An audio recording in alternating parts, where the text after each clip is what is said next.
Përfundon etapa e 4 e rrethit të 82 ciklistik të vendit, Vlorë Kuç Qeparohi Mar dhe së fundi po në Vlorë e gjatë 153 kilometra. Një nga garat më të vështira dhe më të bukura të këtij turi, e cila nisi rreth orës 12 këtë të enjte nga lungomare në Vlorë dhe përfundoi rreth orës 16. I pari në finish ishte anglezi Callum McLeod, që arriti në finish pas një rivaliteti të fortë deri në fund, ndërkohë rrethi ciklistik kryesohet në total nga holandezi Tom Dzokmans. Në fund të garës, vetë fituesi është shprehur I kënaqur me arritjen në finish në një garë që e ka cilësuar mjaft të vështirë dhe shumë të bukur. It was a really hard stage, so shumë e vështirë si etapë. But yeah, when you win, the pain is all it feels like nothing anymore. Por fitoria I zëron të gjitha vështirësitë që kalove, me fitore ndjen shumë mirë. There was more mountains, so for me it's much better. Është një etapë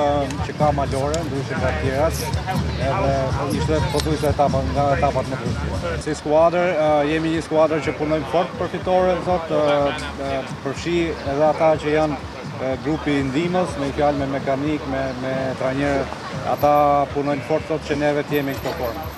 Etapat e tjera kanë qenë etapa fushore dhe pak a shumë grupi nuk e ke në kontroll si sportist, sepse të gjithë ecin bashkërisht dhe nuk kishte diferenca që etapat e malit I sjellin. Nesër është gjithashtu një etapë fushore, por duke qenë se janë bërë diferenca në klasifikimin e përgjithshëm gjatë etapave të mëparshme, shpresojmë që të kemi një shans për të përmirësuar rezultatin. Ndërkohë në podium u ngjit edhe presidenti I Federatës Shqiptare të Ciklizmit Skënder Sanxhaku, I cili ka vlerësuar garën si dhe zhvillimin e këtij aktiviteti në Vlorë.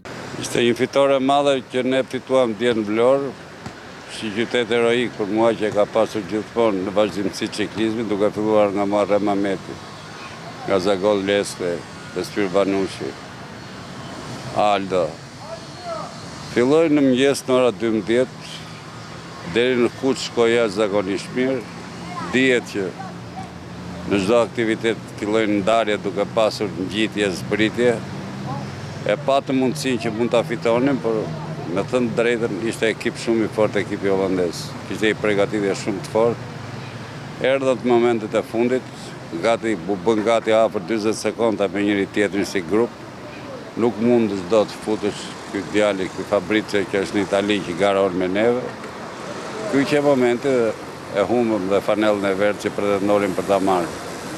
Do ta falenderoj Bashkinë e Vlorës në mënyrë të shkëlqyer.